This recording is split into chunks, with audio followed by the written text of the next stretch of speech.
Washington football. Woo!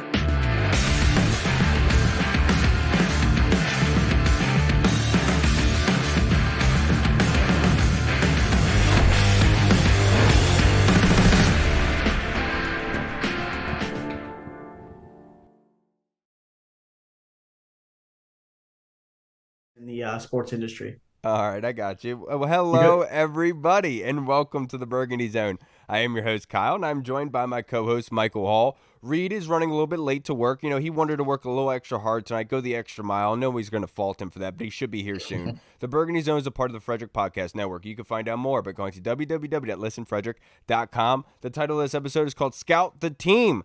Play on words with the Scout team. We got to talk about the Commanders going into this first game against the Arizona Cardinals. Roster cuts are going down. They're not finalized yet, but we're joined by our guy, Mr. Ryan Fowler, newly of the Bleacher Report. Thank you so much for joining us on this beautiful Monday evening, sir. How you doing? Absolutely. Thank you guys for having me as always. Yes, Ryan, and we got to talk about it. The 3-0. Washington goes undefeated in the preseason. The first time that they've gone undefeated in the preseason since 2013. And in that season, they went 3-13. So hopefully it's not what's going to happen this season, Ryan. But does that mean anything? You know, because I've heard people say, well, yeah, you went undefeated in preseason. But I think it's a little bit more than that. What do you think? Yeah, for me, I think it's just getting in the habit of winning ball games. We haven't had a lot of that in a long time. I know it's a preseason, but also winning that game against Baltimore, and I know Kendall Smith picking off Anthony Brown at the end almost looked like we won the Super Bowl of some sorts. But good, because those outside the DMV that haven't really seen what's been going on in this organization for the last 25 plus years, it's good to have some positivity. And I know there was a lot of Josh Harris effect type of stuff. That's fine. I'll buy into the juju and the superstition. That's fine. But for me, 3-0 in the preseason means absolutely nothing. It's what you do when you started week one with Arizona coming into town. But I think more so, bottom line, is just getting in the habit of winning football games. Yeah, no, I totally agree with that. It's just, like you said, it's just trying to build a winning culture, and then preseason games, like you said, is meaningless, but feels good to get a win every once in a while, especially when they're hard to come by with a Washington team that we've been watching for 20 plus years. But speaking of a guy that's won many a games, is Eric Bieniemy with when he was back with Kansas City on that staff. What have you seen from his offense? I know it's only been like the shell of the offense, if you want to call it that, so far. They haven't really dug down deep into the playbook. But what have you seen from his offense throughout the preseason that has you excited going into week one and the rest of the season? I'm really happy that the offense, the vanilla offense that you mentioned that we've been seeing, has actually been really successful. And he hasn't opened up, page 2, page 3 of his playbook just yet. That we've seen that he had at Kansas City, to where how unique they get on third downs, how unique they get in the goal line situations. I'm really excited to see when Arizona comes to town and moving into the first month of the season, how the playbook expands, not just north-south and using the guys on the outside with their speed, but also east-west. And I think we saw that a little bit in the preseason with Brian Robinson's hands specifically, and him in space and utilizing his skill set. I love to see that. Getting Sam Howell confident early in ball games, getting his feet wet, not asking him to consistently sit back on long third and down situations and having to pick apart defenses, which we know is an argument for trouble. So I was just happy with how confident Sam specifically looked. Jacoby had his ups and downs, especially the second and third preseason game. I'm not going to look too much into that. But overall, the architecture, the structure, the personnel that he used, the diversification of the personnel. We saw a lot of Alex Arma, John Bates, Cole Turner without Logan Thomas on the field. That shows me, look, if you're healthy, you're going to play. If not, you're going to sit your butt down and hold a clipboard. So I was happy with what I saw in the first 3 preseason games. And as we move now into week one, where these things are going to start to count. Absolutely. And Ryan, the Commanders have listed about 13 players have made the transition. They've either released names, particularly Jarrett Patterson is on there. I like the guy, Isaiah Mack, the defensive tackle, was released today. But also Braden Daniels apparently had a rotator cuff injury in that last preseason game. He's going on IR for the entire season. Who, going into this, after the third preseason game, going into these cuts, who's somebody you think has taken the biggest leap in sort of progression? Well, I think the easy answer was probably Mitchell Tinsley or Andre Jones, the rookie out of Louisiana Lafayette. But I'm going to stay on the front 5 where I think Washington's going to need some depth. And I think that's with Mason Brooks, the UDFA, out of Ole Miss. And I think with Mason, the biggest thing is when you look back to his college career, because I know everyone gets excited about the SEC experience, but he only played a little over 100 snaps for the Rebels last year. Didn't allow a sack, didn't allow a pressure. but he's got work at guard. He's got 1,000 snaps of work out at right tackle. So if you're going to be that eighth, ninth, 10th potential offensive lineman now, and even with Braden being hurt, that opens up a spot.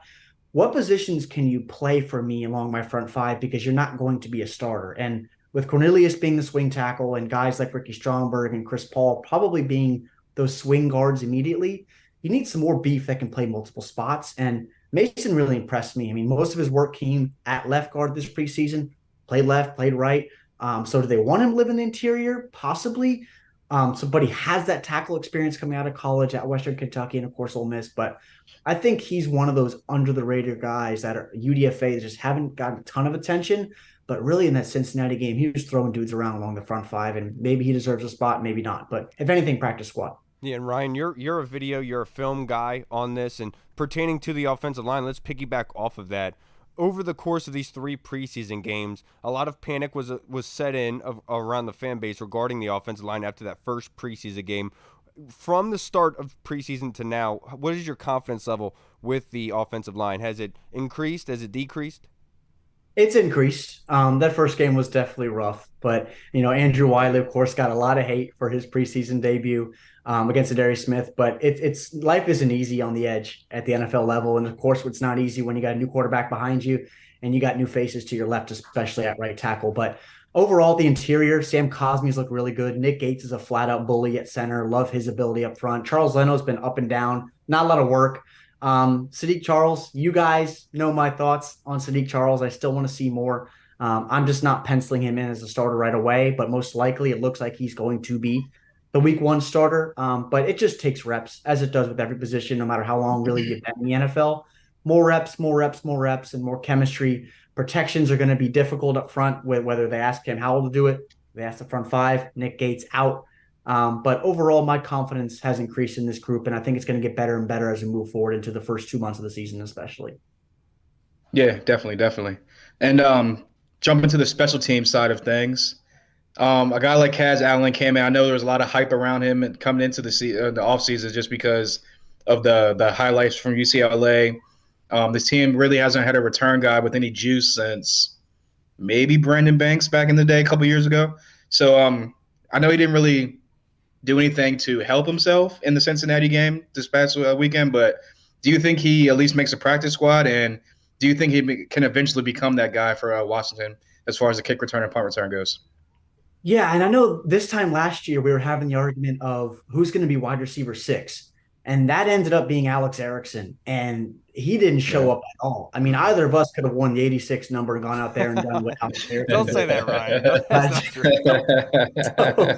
So, yeah, and you're right. Brandon Banks, look, was a field flipper, and he was just a fun piece on offense. And I think you look at Kaz and his ability at UCLA, because, again, you're right. We did not see a lot of it in the preseason. But if they're going to keep potentially 7 receivers, depending, knock on wood, that this toe injury with Terry does not linger, they're going to have somebody to show up.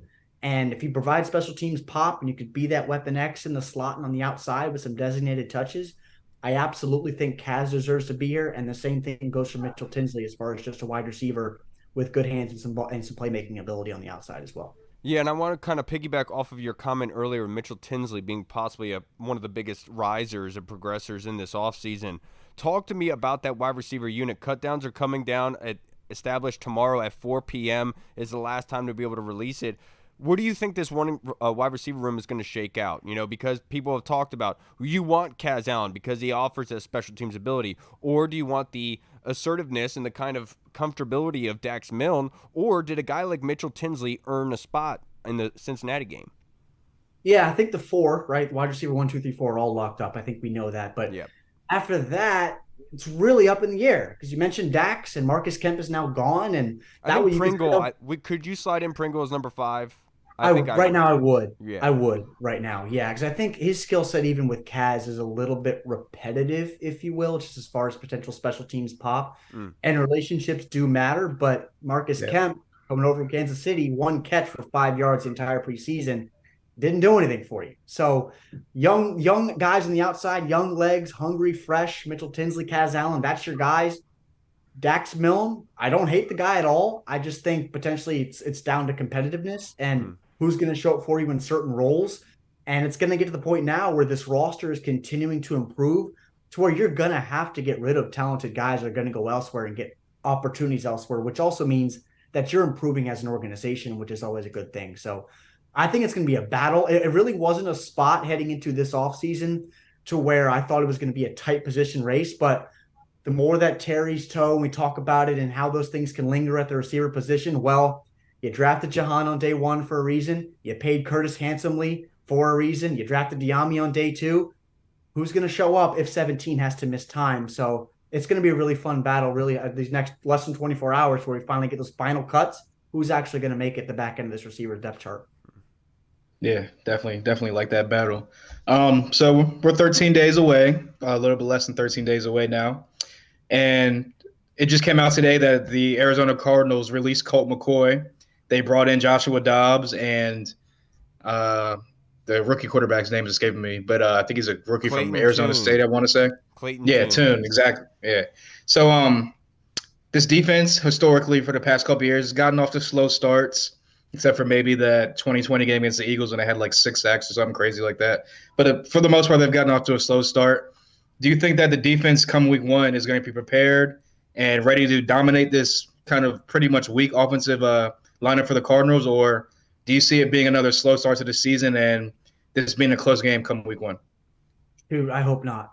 I hope week one is over by halftime, and it really should be. The Arizona roster is just not ready to compete right now. I mean, they might as well just stitch Caleb Williams' lettering right now on the jersey because it seems like it's what they're trying to do this year under Jonathan Gannon. But whether Washington's defense even shows up and they are prepared, I don't even think we'll see it just because the cream always rises to the top, and Washington's talent defensively is just so far beyond where Arizona is. I mean, I like some of the pieces they have at receiver, Hollywood Brown. I like Mike Wilson, the rookie out of Stanford's a big body on the outside, but I'm kind of reaching here, right? It's a rookie out of Stanford that, who's throwing him the football? Is it Dobbs or is it Clayton Tune? And Clayton was decent down to the Senior Bowl. He slung it around at Houston in that Cougars offense, that air raid attack. But this is the NFL. It's a whole different ball game. So week one should be over by halftime. Will it? History says no. History says it's going to be fourth quarter and Washington's up 3 and something crazy happens. But this roster in Washington is talented. We all know that. Put them away early and prepare for week 2 and beyond. Yeah, they didn't even trade for Trey Lance. They traded for Dobbs, which kind of tells you a lot about their kind of vision for the future. But to wrap this up, Ryan, I only have a couple more questions for you. First one being the defensive end room. KJ Henry, Andre Jones have both shown out in this preseason. I think this is the most difficult position that the coaching staffs have to deal with in these cuts. You got guys like James Smith-Williams, Casey Tuhill sitting there, William Bradley King, who had a sack in that game. Talk to you about that DN room. Who was somebody you think is going to possibly be getting cut, and it's a very good football player? Yeah, absolutely. We saw a lot of those guys get a lot of work too. It wasn't just your set rotation of guys to where we've seen Casey over the years and JSW get a ton of work. All those guys got work. And I'm happy that KJ, we haven't seen a lot of attention from KJ because he wasn't making pop plays. But when you dive into the tape, the guy had 7 pressures and led all of Washington's edge defenders in this preseason. And is one of the top of rookies in the league in the preseason. So that's something to build upon. But really, is it going to be a guy like James Smith-Williams or Casey Tuhill that's going to be let go because they want younger pieces? Because if it's me, I'm keeping Andre Jones Jr. I mean, look, 7th rounder, I don't care where you play, what your helmet decal is. If you can play, you can play. And he showed it in training camp. He showed it in joint practices with Baltimore and showed it in all 3 preseason games. So for me, he's making the roster. We know the names of the front with Montez and Chase. A lot of good veterans in this room. But you can never have enough guys to understand how to wreak havoc in the pocket and then create in the flat areas of the defense as far as just chasing down guys in the run game as well. So, look, I'm happy that 2 extremely important positions in receiver and edge are really tight with veterans and young pieces. And again, just goes back to the roster getting better and better. And ultimately, with Rivera and Mayhew bringing in guys, no matter what you have up front, bringing in guys to compete and produce every single day. All right, and the last question I have for you. We got to talk about the wolf that only eats chicken. Mr. Sam Howell, you watch a lot of film. You invest a lot of time into this.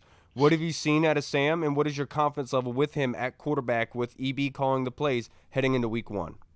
Yeah, week 1, I'm not expecting crazy, right? 4 touchdowns, 300 yards, anything like that. But from what I saw from him early in those ball games and how he reacted to certain things, sacks, then creating on 3rd and 15 across the middle to Cole Turner. How do you react? Because not everything is peaches and cream at the NFL level. You're going to have some crap go wrong for you. But what do you do after that as a young quarterback in your second offense, in your second year, to where there's only 31 other jobs like yours in the entire world? How do you lead this offense that is expected to be better? Because we know the defense is probably going to do their thing this year. Knock on wood, chaos doesn't happen, right? But this offense with a quarterback under center, we've seen in the past where it's just a little bit of a mediocre or above with an Alex Smith or a Case Keenum or a Taylor Heineke, and you're competing for a playoff spot. So if you can get comfortable early in games and you see the talent that Sam has and his ability to win up here, forever winning with his arm, I'm just excited. And I think that's just been the main word for everybody this offseason is excitement because it's tangible. And I just think he is going to be able to lead this offense to success. It's not an easy schedule. It's not the NFL. It's not easy to win. But when you watch him produce and you watch him improve of what he's done, all the talent in the world, in my opinion, and it's just improving up here. He's talked about the blitz protections and picking up guys and getting out of his hands quicker. All that stuff comes with reps. Arizona's going to be an excellent test for him. Just come in, get his feet wet, and then work into the tougher games of Buffalo and Denver and Philadelphia. Yeah, guys like Zaven Collins are going to be coming for him, but good thing we had those tackles in place, and we paid a lot of money to Andrew Wiley, so we'll be able to help Sam Howell out a little bit. Ryan, I can't thank you enough for your time as always, being able to talk to us about the Commanders. Obviously, a big day and a big week is heading up to us very, very soon. Before you get out of here, just like to plug your social media handle, just in case anybody watching hasn't followed you yet and would like to. Yeah, I'm on Twitter or X, whatever it's called nowadays, at _ Ryan Fowler. My podcast, Commanding the Huddle, 2 episodes out a week on Spotify and Apple Podcasts. And then you can find all my written work now at Bleacher Report, not on formerly of the Draft Network, now at Bleacher Report. Yeah, definitely go follow Ryan. He has phenomenal film breakdowns that he releases and brings up, and it's very, very popular and for good reason. You guys will find that out. Thank you, Ryan. I can't thank you enough, brother. Thank you guys so much. Have a good one. All right, everybody, we just spoke with the man, Mr. Ryan Fowler. I love talking to him and being able to talk about these football games. I'm glad that you're back from Renfest. You're back from your bachelor party. How was it, sir? Before we are joined by our next guest and getting into this fantasy football segment, because this is draft week, baby. This is prime money-making time right now, Hoss. But first, how was your bachelor party? Yes, sir. Yeah, it was a good time, just down in Florida and the humid Tampa heat. But, nice pool in the backyard, grilling out, chilling with the boys, just kicking it back. Just enjoying the life and enjoying weather. So it's a good time. I wish it was longer than a week, or not even a week. It was like 4 days. Yeah, so. I remember you making a comment saying that you were looking forward to sitting on a floaty and drinking a beer, just hanging out. I did that. Not with no floaty. They didn't have floaties there, but I definitely drank many beers. Oh, that's very smart, man. Now, before we are joined by our next guest, I want to ask you some questions from the Colonel, and these are some really, really good ones. The Colonel asked, will any of the taller wide receivers like Tremaine make our roster tomorrow? It's actually funny because I was actually thinking about Tremaine because, I remember early in camp and, OTAs and whatnot, you see this, light-skinned, tall dude, 89, running, and you're like, who is that guy? My dad brought him up a lot at training camp. Remember that? Yeah, exactly. And he just kind of a guy that every time you saw him, get some reps, get some work, he was out there making a play, making a catch. And then he carried that over to the preseason games.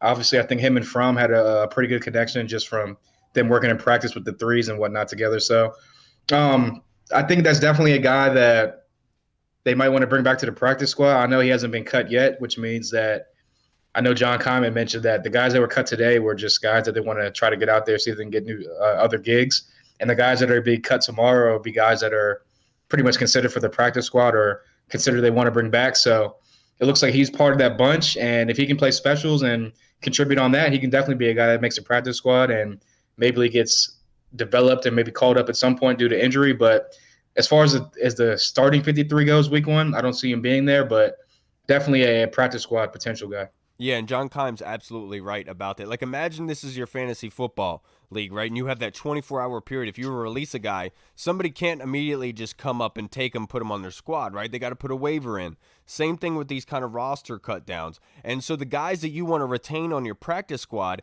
it's almost like you're keeping them up until Sunday morning and releasing them. So nobody has the ability to pick them up and play them right away. You force that to the next week. And that's what they're doing with these roster cuts, where you want to get the guys that you're not overly concerned about, but you would love to be able to retain, but you'd rather them go look for other work elsewhere. It gets released today. Whereas the guys you hope will make it back to you is probably going to be happening at 4 p.m.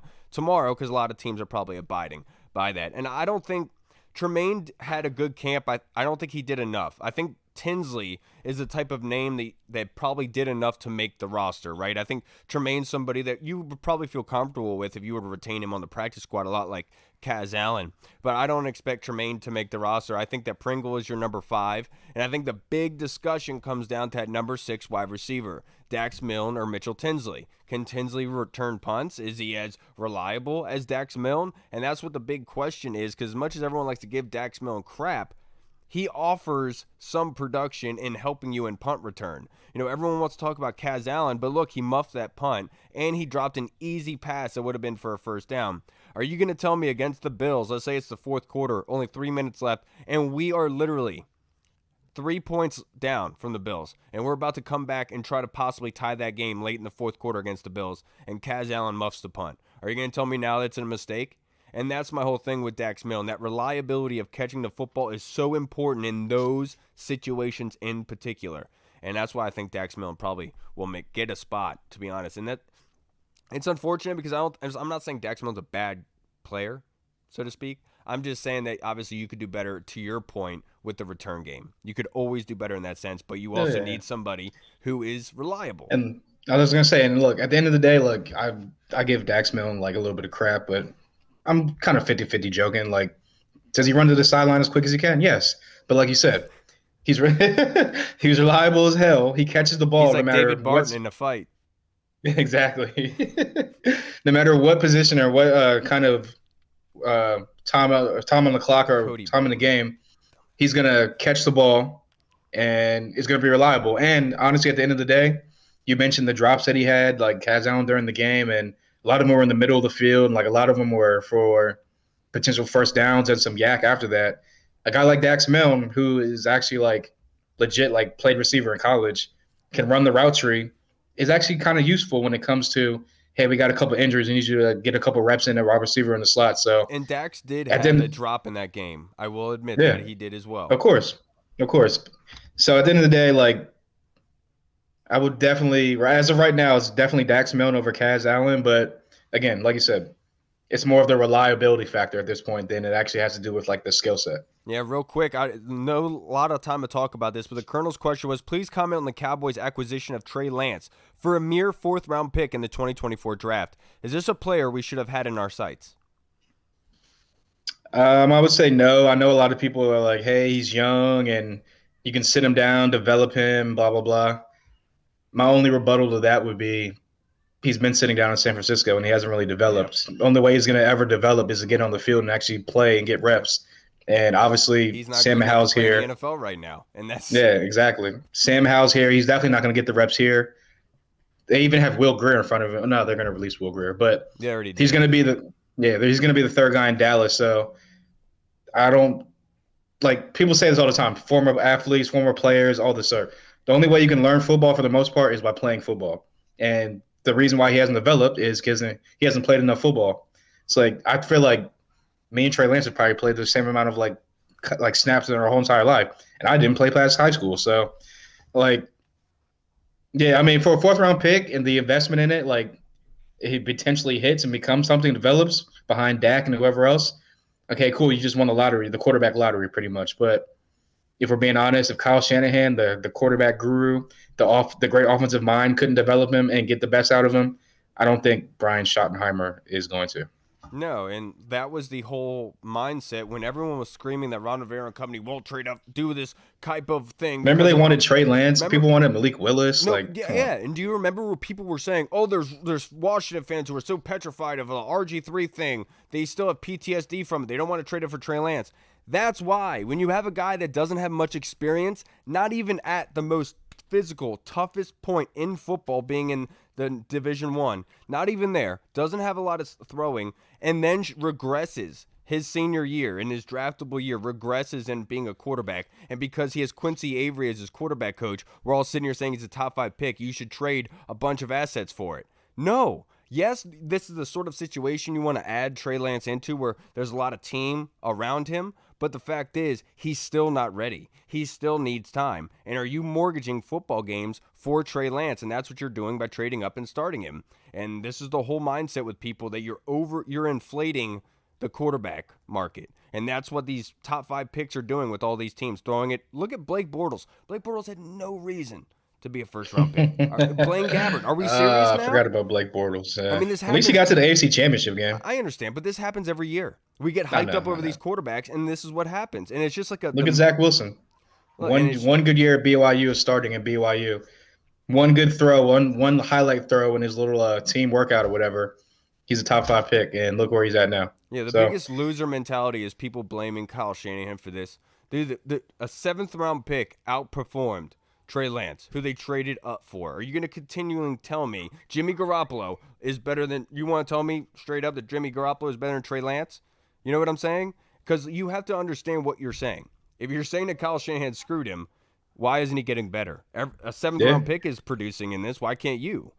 And that's the whole honestly, if you self-accountability, you know. Yeah, I mean, look, and honestly, like, I know people are like, obviously you got to blame Shanahan a little bit, because once you draft the guy, it's your job to develop him and get the best out of him. They didn't do that. Obviously, injuries and whatnot had a lot to do with it. But if you just go back to that whole draft and like read the tea leaves and all like little like behind the scenes stuff, it seemed like Kyle Shanahan wanted Mac Jones the whole time, and John Lynch and everyone else in the front office are the ones that wanted Trey Lance. Obviously, the GM is going to overrule the head coach more times than not, and they drafted Trey Lance. And you see what the end result is. So, I mean, look. Guys miss on quarterbacks, players all the time. The only flack they should get is for trading 3 first-round picks to go up and get them, and then trading them away a couple years later for a 4th rounder. It's like, you're safe because you might have found a gem in Brock Purdy, but at the same time, you could have had guys like Micah Parsons. You could have had guys, whoever it was, going back to that draft class, that could have helped your team get over the hump from the NFC. Justin Fields, Kyle exactly. Shanahan would have done wonders with Justin Fields with that running. He would have done Fields with Mac Jones was the guy that he wanted. That was pretty much stated by every person within the know that he wanted Mac Jones. John Lynch wanted Trey Lance. You see who won that battle. So we're probably going to see, when push comes to shove, things go south, you'll probably know the one that's going to get fired first. It'll probably be John Lynch. Yeah, we all know that probably won't be the case, though. It'll probably be Kyle. Yeah, they're going to compete every year. This question was submitted by Mike Rublick, my good buddy of mine from high school and wrestling teammate. Tanner sent this in from his dad. It's been my feeling since the day that they hired Eric Bieniemy that he was hired to take over as head coach after a year, and it's Ron's desire to move to a front office position where Ron would be the conduit between football operations and the front office. Considering that under Dan Snyder's ownership, Ron did a great job separating the football operations from the chaotic zoo that was the front office. I think Ron really likes that role, and he's been set up this year as a long interview for him and Eric to take on these new positions under new ownership. Am I completely outside my mind, or do you think this is a legitimate possibility? Yeah, I mean, it's NFL. Anything is possible, but this has been my whole kind of outlook on the whole Eric Bieniemy getting promoted and becoming the new head coach, and Ron kind of falling back to the front office role. First of all, Ron Rivera, he's been coaching. He's been a head coach. He's been coaching since he retired from the NFL from being a player. So all he's really known is coaching. Yes, this is his first time being like the GM kind of football operations guru guy. Has he done a good job building the roster out for the most part? Yes, he has. But at the same time, he's a coach first. And just when the whole like Dan Snyder thing and the sale of the team, and he said it, I can just finally focus on football, and I'm going to be in the focus on the defense a lot. So that's just, to me, it seems like he still wants to coach football and be involved in the defense and whatnot. And if he's winning, like he hasn't had a winning season since he's got here. So if Eric Bieniemy gets his offense rolling and the defense is playing to the level that we know they can play, they're winning games. All of a sudden, Ron Rivera stumbles into a 9-10 win season. They get into the playoffs. and if we win a playoff game for the first time since '05, is Ron Rivera really going to want to step away from this team, coaching this team, when he just had a winning season? He wants to build off of that. He can go to the owner and say, hey, look, I drafted Sam Howell. I found Sam Howell, and I found that gym. Give me another year to play out my last year of the contract, because this will be year 4 out of 5 years. So the only way that the path that I see for Eric Bieniemy becoming the head coach is if for whatever reason the team is 1-6, 1-7, whatever it might be, they fire Ron mid-season, and then they elevate Eric Bieniemy, and all of a sudden the offense kind of turns it around. They finish out the second half of the season on a positive note. Maybe Eric Bieniemy gets a look at the head coaching position, but my whole thing is, like I said from the get-go, is if Ron finds success here, wins some games, he's not going to want to step away from what he's already built. And if that also means probably the offense, and Sam Howell has done pretty well and developed, Eric Bieniemy is probably going to move on to get a head coaching job. So, like, the path for Eric Bieniemy to be the head coach is like really, really, really, really slim. Is there a path there? Yes, but you're going to have to like clear some leaves up, pull some grass up to actually find the path there, is what I'll say. Mike, I don't think that you're out of your mind. I think you're right on par with it. I'll even take it a step further to show you how crazy I am. I think that to put your tinfoil hat on, I think this is a process that's been in the making for 4 years. And the stars are aligning. To be perfectly honest with you, dude. You're talking about Ron Rivera stepping away. I thought you meant Eric Bieniemy coming here. I was like, never know. And that's why the way that these is shaping out, it's turning into a pimple situation, right? Where stress is going to force itself out, right? And we'll get to it when we get there. But now we are joined by our next guest, fantasy guru from 4 for 4 Football, Mr. John Daigle. Thank you so much for joining us, John. How are you doing this evening? I don't think he can hear me right now. Oh, his audio is still clicking. There you go. How you doing, John? I think if you can hear me, well, you're doing better now, since it took me just a moment to catch back up. You're good, man. That's my fault. I didn't see the X come at the bottom of the screen, but I can't thank you enough for joining us this evening because it's draft week. A lot of people are doing some fantasy leagues. Want to get some input so we can get a better edge against our opponents coming up this weekend. I want to get your opinion just to kind of make this a general overall drafting question for fantasy football. Do you have any structure to your draft? Meaning, like, do you target running backs, wide receivers early in round 1, or do you do the one off, one on? What is your thought process with the structuring of your drafts? It works differently this year. And by the way, since we lost a couple minutes since I was having issues logging in, I'm more than happy sticking around late as well. But since I've been drafting since March, for better or worse, because it's my job, the way it works out in 2023 fantasy drafts is that we have lost a lot of running backs along the way.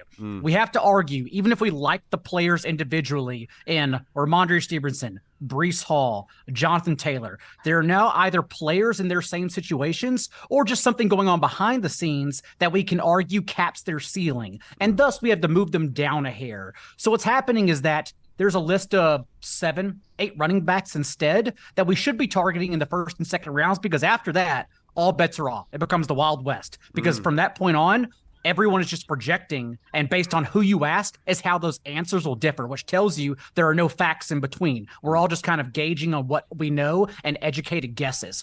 So honestly, if a Austin Eckler, Christian McCaffrey, Bijan Robinson, Nick Chubb, in that order, or in whatever order, fall to you somewhere in the first round, with Nick Chubb, Saquon Barkley, and Tony Pollard being valued around the first and second round turn, right, those are the players we should be targeting, because receivers are still very deep. And for another general practice, the way it works out this year, right or wrong, it seems like really the skeleton key is trying to get that group of guys and then hammering wide receiver until rounds 6 through 8, essentially. You can mix in quarterbacks, you can mix in tight ends, but what's happened is that there are a lot of high floor, zero ceiling running backs, red flag running backs. And if that's the case, we don't need to be projecting, like, as much as I love Miles Sanders, for instance, he's also has a very big blip on the radar and playing with a rookie quarterback, and no top 12 running back ever happening with a rookie quarterback. And so we have to say, okay, his ceiling's capped.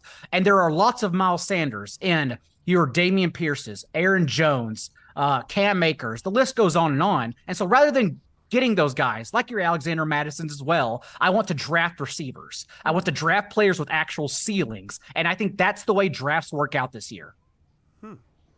That's good advice. Actually makes me feel a little bit better because I had a draft last night and I went wide receiver like heavy in the first couple of rounds until I was kind of forced to take a running back. Just the way the board shook out. But definitely some great advice. Every year going into my drafts. Which running back did you take, if you don't mind me asking? Oh, so I had the 8th overall pick, and I ended up taking Saquon just because I couldn't really find a receiver at 8 to take him. But then after that, I hammered receiver for the next 3 to 4 picks until I got to J.K. Dobbins at around like 6 or 7, whatever it might have been. He's your bench running back. Yeah, and he's my bench guy. So I got Javonte Williams as well. But perfectly fine, yeah. Exactly. So every year going into the draft, I like to find the mid-round to late-round sleepers at wide receiver. I know last year I was really high on Jahan Dotson, and I got him in the 10th round, paid good dividends for me. Who are some guys in those middle to late rounds this year at wide receiver people should be looking out for? In some leagues, it counts as middle round. I may be cheating a hair, but I do want to keep Christian Watson on everyone's radar in rounds 5 through 7. And it's because he is the prime example of what I'm talking about with those middle round running backs and Watson himself just having an immensely higher ceiling. Last year, everyone remembers his breakout primetime game in Week 10 Sunday night against the Cowboys, where he had 3 touchdowns and over 100 yards from Aaron Rodgers. And I honestly came into the season thinking that was a player I was going to fade because he was going to be going where he should be, and the second, third round tier around DK Metcalf and Deebo Samuel, among others. What's happened, though, for some reason, I'm not sure why, honestly, he's kind of been left behind. He's been forgotten behind Keenan Allen, Amari Cooper, Calvin Ridley. The list goes on. Whereas Watson should instead be around those players I mentioned at the second, third round turn, because we already saw from Week 10 on, in the 4 games he scored a touchdown, in those 8 starts he made to close the year when he was healthy, he averaged 22.7 points, fantasy points. And that would have been number 1, ahead of Cooper Kupp, ahead of Justin Jefferson overall as the wide receiver 1. And so we have this player now usually getting drafted in rounds 5 through 7 in 12-team leagues that breaks the game of fantasy football. It's very reminiscent of last year, if you recall, 6th round, the skeleton key was drafting Jalen Hurts or Kyler Murray. One of those guys worked out, right? But drafting Jalen Hurts over the list of running backs there, Chase Edmonds included. That was literally like an argument at this time was, do you want to draft Chase Edmonds or Jalen Hurts? And the answer when you get into those nitpicking situations is, who breaks the game of fantasy football since we're playing a game? Christian Watson proved he breaks the game. And so we don't go out of our way for these no-ceiling players. We instead draft him. We draft Drake London. Going on, you mentioned some other late-round guys. I also like Gabriel Davis, who suffered that ankle injury in the first month of the season last year. And it's kind of being labeled as a boom or bust wide receiver. And that's fine. Maybe he is. But he also plays with Josh Allen and one of the best offenses in the league. And we know when he returned healthy after the team's bye week, he had a 20% target share and at least 8 of his final 10 starts, including the playoffs. He was healthy and earning targets. The results may have not been there, but we want to chase opportunity in fantasy football, and he was giving that opportunity. And then if you want to go down just a hair more, I've been on top of Marvin Mims since he was drafted. And so far, the seas have parted for all the wrong reasons. But, of course, we had the unfortunate injury. Tim Patrick, a torn Achilles in back-to-back years. Now Jerry Jeudy dealing with an unknown timeline. And we think Jeudy will be back sooner, if not later. But the fact is, at least in week 1, maybe on, Marvin Mims now has a very direct path to both 2 and 3 wide receiver sets. If you look at just Power 5 receivers for their career in this year's class, and fantasy, one of the stats we use to project, I don't know if y'all talk about it on the show, but yards per route run, which is literally just how many yards you earn per route run. Pretty simple. But actually for fantasy football, it's turned out to be very predictive. And among all Power 5 receivers that came out in this year's class, only Jackson Smith and Jigba earned more yards per route run for their career than Marvin Mims.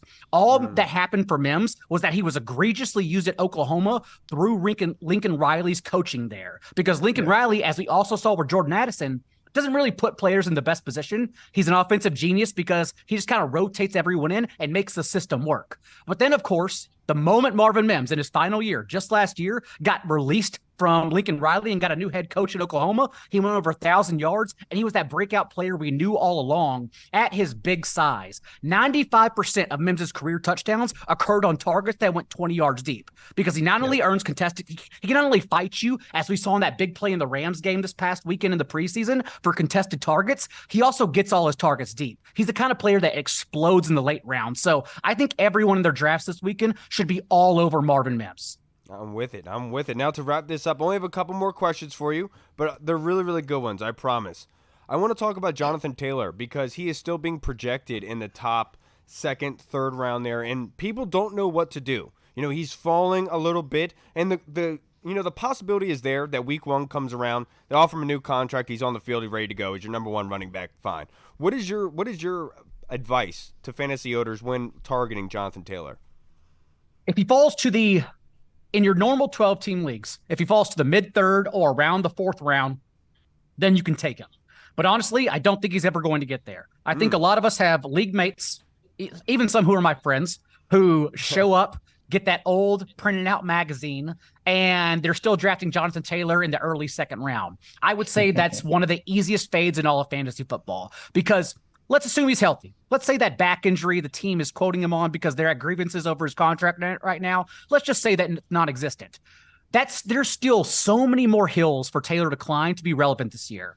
First of all, I already mentioned Miles Sanders, Dameon Pierce, as much as I like them individually, playing with rookie quarterbacks. That's a red flag. Not only that, but Jonathan Taylor is also dealing with a mobile quarterback who averaged 55 yards per game in his last 2 years at Florida, and Anthony Richardson. That's another red flag because now we have a quarterbacks taking away at least a bit of the piece of the pie when it comes to running back carries. Now think about how Shane Steichen, new Colts head coach's offenses worked in Philly. Over the last 2 years with Jalen Hurts, the Eagles ranked top 2 both seasons in RPOs, run-pass options. And run-pass options typically mean the play is designed to have a first and second read, and you got to get the ball off quickly. And the first or second read is literally never a running back. So if we're also going to see another RPO offense where Anthony Richardson can engineer his own plays and either take off, which does not include Jonathan Taylor, or throw the ball, which does not include Jonathan Taylor, then again, where is Taylor's ceiling coming from? What is his target share? Where is he going? So as great as he is as a pure running back, I genuinely just don't think enough people are concerned about everything that could go wrong for him and how he reaches even early second round value. Thus, I think he's one of the easiest fades. Absolutely. Oh, I love it, dude. Absolutely love it. Now, this next question I have for you, you have to take it easy on us being Commanders fans, but I'm going to bring this to the Commanders. You talked about the rookie quarterback, it kind of limiting having that cap on the running backs, Brian Robinson, the wide receivers. When you look at this Commanders team for fantasy, is there anyone that you're looking at to say, this guy could really do a lot of production for you based on where he's projected at the moment? How much time do I have? Serious question. As much as you want. Oh, well then let's rock. All right, Jahan Dotson. Jahan Dotson is going to be the obvious one because over the last couple of weeks, his ADP has justifiably risen a full round or two. Now I think you should be taking him in your league. Whenever you see Michael Pittman, Mike Evans, Tyler Lockett coming off the board, that's where you should now be valuing Jahan Dotson. Throw that old magazine away. It's not right because we don't know the extent or how serious Terry McLaurin's injury is, if it's going to linger a few weeks into the regular season. But there was always the chance that McLaurin never led this team in targets to begin with. It's hard to talk about since my job is both football and fantasy football. Because of that, because I'm blessed, I can parse through it as well. Like we all know Terry McLaurin is very easily a top 3 route runner among all receivers in the NFL. Correct. But because of the quarterbacks he's played with, we're talking about a different game because it's never translated to fantasy football. He's never finished inside the top 20 wide receivers and fantasy points per game, which seems crazy considering we all know he's going to get some huge payout because he's one of the best receivers in the league. We're talking about a game though. And last year, we saw Curtis Samuel lead this team in targets the first 6 weeks of the season, so McLaurin couldn't win targets there. The quarterback change happened from Heineke. McLaurin then led the team in targets. And then, of course, to end the year, Jahan Dotson led the team in touchdowns. And Dotson, most of his fantasy production came from those 7 touchdowns and only 35 catches all year. But at least we saw over the last 5 weeks of the season, like he earned 40% of his targets inside the end zone. Like he got targets where it matters most. And now we can have McLaurin's injury lingering. That means Dotson should be higher on our board. When it comes to the running backs and Brian Robinson, Antonio Gibson, right now, a lot of people are arguing them somewhat equal, but Gibson a hair over Robinson. I tend to disagree. I like Robinson basically a full round more than everyone else. And that's because without J.D. McKissick last year, whenever he suffered his unfortunate injury, they gave Robinson, this same coaching staff already entrusted Robinson for 18.5 carries per game. And with a new offensive coordinator and Eric Bieniemy, we genuinely just don't know how the routes will shake out. We don't know who's going to play on third down for sure. We saw some sprinkling of usage for both in the preseason. And so if we think that Robinson, no matter what, is going to be the early down back, but then also mix in on third down, it gives him a higher ceiling plus the touches. So I like Robinson as well. And then, because you touched on like who the real breakout is here, it's Sam freaking Howell. My man. I know y'all have had to been talking about Sam Howell over the last few months since we saw that start from him in week 18, which includes, we like in fantasy carries. Carries are very predictable for quarterbacks year to year, and Sam Howell had 5 for 35 and a touchdown. But what a lot of people don't tell you is that Sam Howell has collegiate pedigree. He was really good in college. And what happened was, when he averaged that 61.5% completion rate and 8.7 yards per attempt in 2021, remember, the offseason came, and then he was actually in early collegiate mock drafts. He was a top 1 or top number 2 overall player to be drafted. And then he had a poor final season, and his rates dipped dramatically. But what happened was that he lost Javonte Williams, Michael Carter, Diami Brown, and Daz Newsome. Say whatever you want about the latter two, but they still were NFL receivers drafted. And then, of course, North Carolina also lost 3 starting offensive linemen that final year in 2021. Sam Howell then enters 22 without those guys, and all his production dips across the board, and he falls in the NFL draft. But he has the pedigree.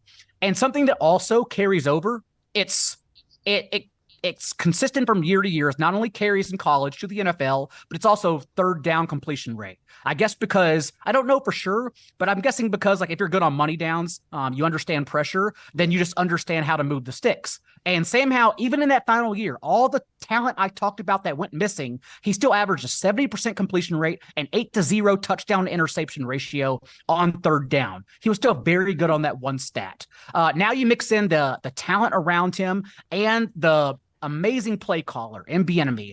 I genuinely think, given all that's involved, Sam Howell is the late round quarterback you want. If you are there in, let's say, 2 quarterback or super flex leagues, you start QB anchor, one of the top 7 guys, whoever it may be. I don't think you then rush to add your second quarterback in rounds 3 and 4. I think you wait till the 12th to 14th round and you add Sam Howell, because I think he's a legitimate starter. In 12-team leagues, if you miss the quarterback rush that everyone's pushing everyone up the board in the first 3 rounds, and you're instead picking apart other skill positions, I think you wait for Sam Howell in the very last round and you just start him week 1. And that's how much I genuinely trust him for the game of fantasy football. John, I'm not going to lie to you. I need new pants now. I really do appreciate you being completely honest with us, because I was not expecting that. And I think you're dead on. I think you really explained that. Probably if you were to go to ask any Washington fan that's invested in this team and does do a lot, that's exactly what they would say. Well done by you, sir. This was a pleasure, and it really did open up a lot for us and our viewers being able to help with fantasy football. John, I hope in the future we'll be able to get you on here soon to continue talking about fantasy, because that was some excellent stuff, sir. I appreciate that. And then one more quick tidbit for everyone. Your league, if you're at the back end of drafts, does not view Amon-Ra St. Brown and Tony Pollard as first-round players. But if you are at 110, 111, I promise, double tapping those players. Amon-Ra St. Brown at the end of the first, let it come back to you, draft Tony Pollard. That is honestly my favorite start in all of fantasy football right now, if you're at the back end of drafts. My man, John, you always just blast with information. I love it. Before you get out of here, just like to plug your social media handle, just in case anybody watching hasn't followed you yet and would like to. Of course, at Not J Daigle on Twitter. I know there's a not in the front. I understand that's confusing for everyone. Probably not a great idea when I created my account in 2011 to want to be anonymous, but here we are today with my career. And then if you are interested in fantasy football and everything I talked about, all of my columns are up at 4for4.com, and you can use my promo code Daigle10 to get 10% off of your subscription, which is too cheap. I want them to make it more expensive because all that work I just cited goes in there. But Daigle10 at 4for4.com. John, I can't thank you enough, brother. I hope you have a great evening, and I'll get you on very, very soon, because I really did appreciate your information, brother. The DMs Definitely, are open. definitely. I appreciate y'all inviting me on. I can't wait to talk again when Sam Howell's crushing it. Yeah, my man, I absolutely Hey, love my it. Thank you, man, John. my Have a good man. night. Appreciate it, man. Take it I, easy, guys. I'll tell you. I'll tell you, I man. look, I'm I not gonna like that lie. guy. I'm not in a I manly like that way. guy. I love him. I was not expecting him to go that hard I did not on expect him Sam to go Howell. full chub, bro. He went. But look, I'm not gonna lie. Like you said, I gotta go change my shorts after this because they got me a little excited. Totally, guys. I had no idea that was what was going to happen. I literally thought he was going to say bad things because he talked about the rookie Look, quarterback, right? You know. I was just gonna say, like, whenever he was like, "How much time do I got?" I was like, "Oh, he's about to kill him! Oh my god!" And he just sang everyone's praises. I was like, "Oh," I was blown away. I was like, "Oh man!" Dude, I was like, I just need to sit back and drink my coffee because this is awesome. But to Right. wrap up this episode, boys, let's answer some fan questions before we get out of here. This question is from the Commanders call who DM'd on Twitter. Now that the preseason is over, what is the question you had about the team that was answered, and what question do you still have? Um, the question that I still have is, can the O line keep progressing, keep building, keep gelling, stay healthy enough to let this offense progress and become what we think they can become? And the question that was answered, I would say Eric Bieniemy, from what we've seen so far, is the real deal. I know a lot of people coming into it where, oh, what does he really do in Kansas City? He was never talking to Pat Mahomes on the quarterback Netflix documentary, and Andy Reid was calling the plays, and it's Pat Mahomes, he has nothing to do with it. All I'm gonna say is this offense looks night and day in the preseason from what it looked like last year and the year before that with Scott Turner. Maybe it's the quarterback. I'm gonna go to venture and say it's the offensive coordinator and the quarterback working as one. So I would say Eric Bieniemy answered the questions that not really me, but a lot of people had. And the question that I still need answered for the most part is, can the O-line continue to gel, build, and progress this offense enough where Sam Howell can succeed as well? The biggest question I had into this Commander's call, this was a phenomenal question by you, by the way, that was answered for me was, can Eric Bieniemy scheme up this offense to take the weight off of the O-line shoulders? And we saw that through these 3 games, he absolutely did that, but getting the ball out of Sam Howell's hands and being able to help them out in that regard. The big question I still do have is Sam Howell in his health. I love what Sam Howell is doing right now. This is a franchise quarterback if he can stay healthy. That is the biggest concern. I need 17 games, Sam. I need it. And I know it's very, very hard. This is the NFL. But I need you to keep your mind and head on a swivel, and we need you to finish this.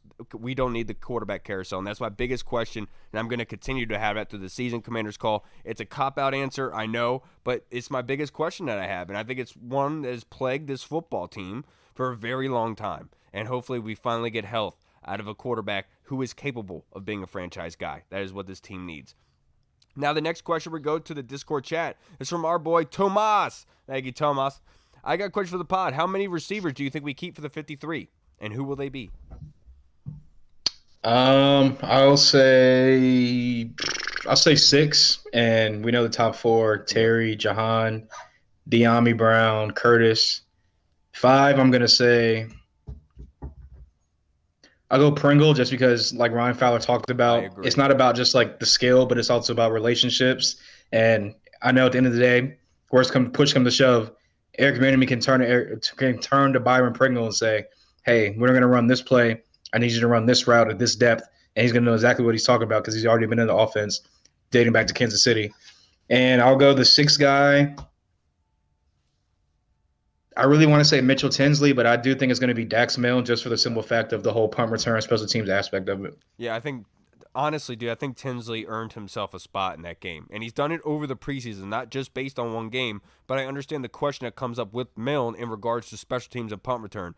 But I do hope that Tinsley and Kaz Allen both make it back to our practice squad. Those are guys who could help in emergency situations if need be. Now let's go to our next question. Let's do rapid fire here, Hall. Let's wrap up this episode from Jeff Miles. Ron Rivera's comments on Sam Howell. Fuck, if I would have known this, I would have played him sooner. Not trying to create drama, but here we are now. But isn't this his job to know? Shouldn't he have known this before the Dallas game, in which he had been told that QB2 to start Sam Howell? Yeah, this is another one of those things where it's kind of like, come on, Ron, like why did you say that out loud? But you could also kind of look at it like it could also just be looked at as like hindsight, like like was he really thinking that back then, and was he really? I mean, look, obviously, like I said, it's hindsight. He saw what he did against Dallas, how he progressed throughout the offseason. He's kind of looking back at it now, like, oh man, like we really missed opportunity last year. But to answer your other part of the question, how does he not know what Sam Howell was? Honestly, that is kind of puzzling because I'm like, Sam Howell credits Coach Ken Zampese for the development of throughout his whole rookie year and like blah blah blah stuff like that. Well, Zampese and Ron are kind of close, so like you would think that Zampese was kind of in his ear all last year, talking about Sam, how he progressed. My only other kind of thought on that would be they paid Carson Wentz all that money, so it was just like he said. There's a competition, but there's really never a competition. They paid Carson Wentz $28 million. They were going to either float or sink with Carson Wentz at the end of the day, and it sucks that it played out the way it did. But I just kind of look at that quote as kind of like hindsight because, again, you look at him now and you're thinking like, damn, well, if I would have played him last year, we probably could have made the playoffs and everything would have been a lot smoother. But at the same time, things go right at the end of last year. We probably still have Scott Turner and there's no Eric Bieniemy, and so who knows what the offense look like this year. I distinctly remember before that Week 18 game, us all having a discussion in the weeks leading up to it that you guys didn't want Sam Howell starting in that game because of the offensive line. I remember Reed saying it. You're gonna blitz him. He's gonna get sacked. He's gonna rip him apart as a quarterback. And now all of a sudden we're all acting like that wasn't a thing. And that's what honestly is mind-boggling to me because it's the maturity aspect. When Ron Rivera came here and took over with Dwayne Haskins, do you think Dwayne Haskins was as mature as Sam Howell is? And I don't think that at all. I think Sam Howell is a very mature young man, and I think it's about maturity. And I think that his comment, when he threw that pick in the end zone, Sam Howell didn't come back to Ron Rivera and say, I was just trying to make a play, coach. You don't understand. He said, no, I was trying to force something in. I should lead him to the corner as a wise young man. And that's when Ron Rivera said, wow, this isn't just your typical young man. This actually might be somebody you could really invest into who's actually going to work hard. And that's what he's talking about. He's not talking about the talent. And yes, he should know this. But we also had to take into consideration the powers that be forcing that Wentz trade through and wanting to see, because everyone and their mother, every single media analyst, every single person out there writing any column or tweeting was saying that Carson Wentz can do what Taylor can do. He's healthy. Let him start. None of y'all were saying start Sam Howell at that point except for my man Telly in the spaces, and credit to Telly. But I don't want to hear anyone else on some sort of ivory tower talking down to Ron Rivera about this aspect. None of y'all were doing that. All right, now let's move on to our next question, and this one's in the Discord. Thank you from our guy, Yam Sensei. Sorry I haven't been engaging for the past couple months. It's all right, brother. His question is, if Sam Howell does indeed pan out to be our guy, when and where do we draft another quarterback in the next draft? I am in the mindset you get one every year, regardless if you have the guy or not. If you were the GM/coach, would you draft high every year, rounds 1 through 3, or try to get more potential steals, such as Sam? It's a good question, actually. It's very so you simple. can look at that too. Yeah, you can look at it two ways. I would say if I was to draft a quarterback every year, even if I already have the guy like a Pat Mahomes type guy or even like a Sam Howell type guy, I would say that I would probably draft a guy like 4th, 5th round or later, just so like as a developmental guy, kind of like Sam Howell, kind of like Kirk Cousins. Let them sit, learn the game, their rookie year, and then see what they can do and see how they progress. But to the other side of that, if you're drafting a quarterback high every year, because there's always quarterback turnover every year, blah, blah, blah, maybe you draft a guy high, develop that said quarterback, the young quarterback, and now you have some trade bait for your current starter, whether you push him out the building for the younger guy or you develop the younger guy. You just want to stick with your franchise guy because maybe Sam Howell ends up turning into like a top 12 quarterback. You're like, oh, well, we drafted this young guy. Now we can push the young guys as trade bait to a team that needs a young quarterback or wants to take a chance on a young quarterback. So you can look at it two ways, but if I was a GM, I would probably look at it as I'm going to take a 4th or 5th round flyer on a guy every year or later and see if they develop into anything. Yeah, and to piggyback the last question that Jeff Miles asked, I'm sorry, I just thought of this. Is nobody going back to saying Andy Reid is an idiot because he started Alex Smith over Pat Mahomes in Pat Mahomes' rookie year? You know what I mean? Is anybody calling Bill Belichick an idiot for not starting Tom Brady throughout that whole rookie season until the playoffs and then inevitably in the Super Bowl for the greatest quarterback of all time? No, the fact is these things just happen. Circumstances, everything happens for a reason. And who would have said that if Ron started Sam against Cleveland, that he would have had the same game he would have had in Week 18 when we had turnovers, when we flipped the field, and the defense finally did that in Week 18. It helped out the offense a lot, and that's what was missing. And I will say, let's not hindsight's 2020, man. Now to that point also, because that just kind of popped in my head also. Everyone, like the whole practice leading up to that week, whenever he renamed Carson the starter, like all the reports where practice was flat and like everyone was kind of like looking at like side eye, like really you're going back to him? Like we've been doing it with Taylor, whatever, blah blah blah. So who's to say that if they elevate Sam Howell, those same people aren't going to be looking like you're really about to throw a rookie in at like the most crucial part of our season? Like what are we really doing here? So to your point, it's pretty much just hindsight. Like, you know what I'm saying? Like exactly what it is. There was 28 million reasons why they were always going to go back to Carson Wentz. I will say this. Ron should not have even said it. I know he's being open. I get it. But he needs to stop being so – I know he's being open and transparent is great. But people are looking to find something to complain about. They will rip apart your comments just to find something to make fun of you about, and that's what that's what they're doing here. And they're not adding context into it, which is annoying into the grand scheme of things.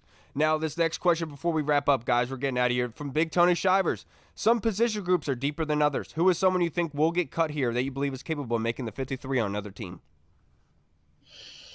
James Smith-Williams for me, for one. Casey Toohill, another. I was going to say one of those two, but you can never have too many DBs and too many corners just because it's a passing league now.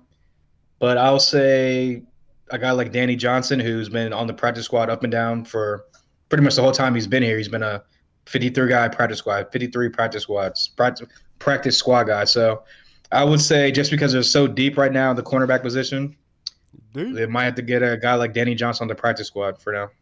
Yeah, I think that's a really, really good one. I think it's James Smith-Williams' case too. I think those DNs are loaded with talent. I don't even know if Danny Johnson's like eligible for the practice squad anymore. I don't know, think he is. All right, everybody, that's going to wrap us up for this episode. I can't thank you guys enough for sticking through and supporting us to this point. Chris, Tim, I'm sorry I didn't answer your questions. We're running out of time here. I will use them for Thursday because these are not time constrained in any sense. All right, everybody, thank you so much for tuning in. Don't forget our fantasy football draft is next Monday. Really excited for the Burgundy Zone League, Alpha and the Beta League. We got 2 leagues for the first time ever for the Burgundy Zone. Really excited to do that. All right, everybody. I'm Kyle. I'm Hull. And we will see you guys on Thursday. Washington football. Woo! Hey, what's up, everybody? It's Kyle. I just wanted to say thank you so much for watching. And if you liked what you saw, make sure you hit the subscribe button and the notification bell. That way you get notified when anything new is uploaded to the channel. Also, we just launched theburgundyzone.com. You can go there and find all of our latest news, articles, and the latest episodes that are uploaded. Again, we also have the Discord chat server, where all of our VIP folks are in, like Andy Burrows, Scott Hartley, Sergio Martin is in there as well. Don't miss out on the Discord chat server. Go and check that out. Until next time.